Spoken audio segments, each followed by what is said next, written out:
गुन्हे दाखल केलं याचा काही विषय नाहीये, पण डफली वाजवणारा मी एकटा असताना माझ्यासोबत 12 शेतकऱ्यांच्या तरुणांवर देखील गुन्हे दाखल करण्यात आले।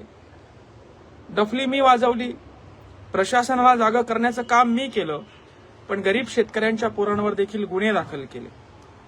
आता गुन्हे दाखल झाले।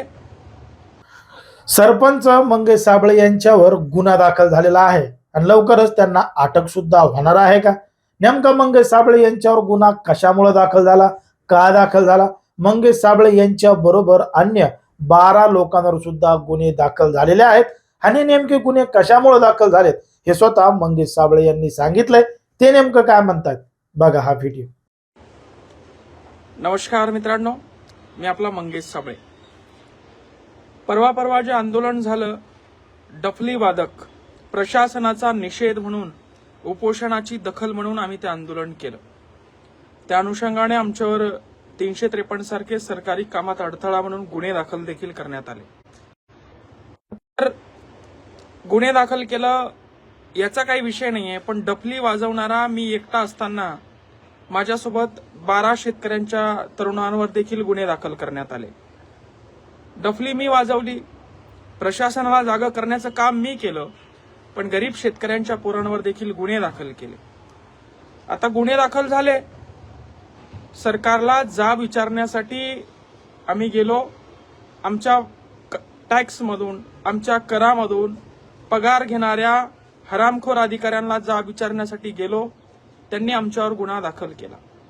आता गुन्हा दाखल झालाय, पण तुमचे कामं झाले का? तुमचे मास्टर निघाले का?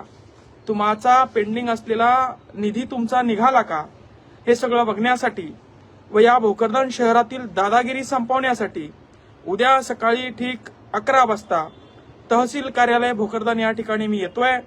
सर्व शेतकरी ज्यांचे कामं पेंडिंग आहे, ज्यांचे कामं होत नाहीये, ज्यांचे कामं बऱ्याच दिवसांपासून अडकलेले आहेत, त्या सर्वांनी उद्या 11 वाजता तहसील कार्यालय या ठिकाणी यावं। तसेच जेल भरो आंदोलन देखील उद्या 11 वाजता आम्ही करणार आहोत। कामं झाले असतील तर गुन्हा मेडल म्हणून आम्हाला बिनधास्त मान्य आहे, पण आमच्यावर गुन्हा आणि आमचे पगार घेऊन आमचेच कामं थांबवले असतील तर भोकरदनचा जो दादा आहे त्याची दादागिरी उतरवण्यासाठी या ठिकाणी आम्ही रस्त्यावर उतरणार आहोत। आणि मी भोकरदनच्या आणि तमाम जालन्याच्या शेतकरी बांधवांना विनंती करतो की आपण देखील उद्या सकाळी ठीक 11 वाजता भोकरदन तहसील कार्यालय या ठिकाणी येऊन शेतकऱ्याच्या लढ्याला बळ द्यावं। जय जवान, जय किसान। धन्यवाद। ऐकलं, मंगेश साबळे यांच्यावर नेमका गुन्हा का दाखल झालाय, कशामुळे झालाय? मंगेश साबळे यांच्यावर गुन्हा दाखल झालाय, पण मात्र त्यांच्या बरोबर अन्य त्यांचे जे साथीदार आहेत 12 जण, त्यांच्यावर सुद्धा गुन्हा दाखल झालेला आहे। गुन्हा दाखल होण्याचं कारण काय आहे? कारण की भोकरदन तहसील कार्यालयामध्ये मंगेश साबळे यांनी हलगी वाजून, डफली वाजून त्या ठिकाणी आंदोलन केलं होतं। सरकारला आणि त्या ठिकाणी अधिकाऱ्यांना जाग करण्याचं काम मंगेश साबळे यांनी केलं होतं। शेतकऱ्यांच्या विविध मागण्या घेऊन मंगेश साबळे तहसील कार्यालय आणि पंचायत समिती कार्यालय या ठिकाणी पोहोचले होते आणि एका आगळ्या वेगळ्या पद्धतीचं आंदोलन सुद्धा त्या ठिकाणी केलं होतं। त्यांच्या या आंदोलनाला अगदी मोठ्या प्रमाणात प्रतिसाद सुद्धा मिळाला होता।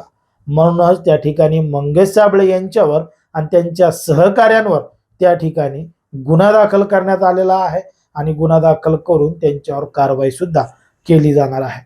पण मात्र मंगेश साबळे हे नेहमी शेतकऱ्यांसाठी, कष्टकऱ्यांसाठी, विद्यार्थ्यांसाठी, गावकऱ्यांसाठी वेगवेगळ्या पद्धतीचे आंदोलन करत असतात।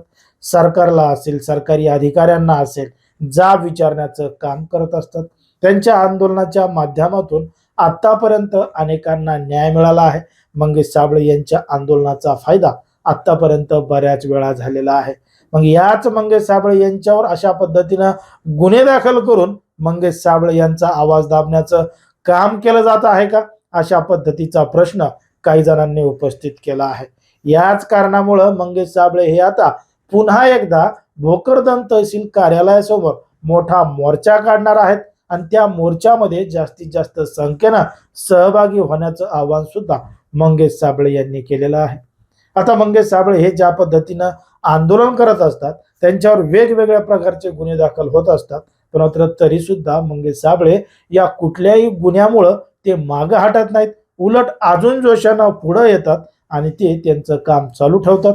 त्यामुळं ज्या पद्धतीनं मंगेश साबळे हे अशा पद्धतीचं कार्य करतात, त्याच्यावर तुम्हाला काय वाटतं हे अगदी स्पष्टपणे कमेंटमध्ये सांगा. आणि अशाच पद्धतीचे नवनवीन व्हिडिओ पाहण्यासाठी आपल्या चॅनलला लगेच सबस्क्राईब करायला सुद्धा विसरू नका.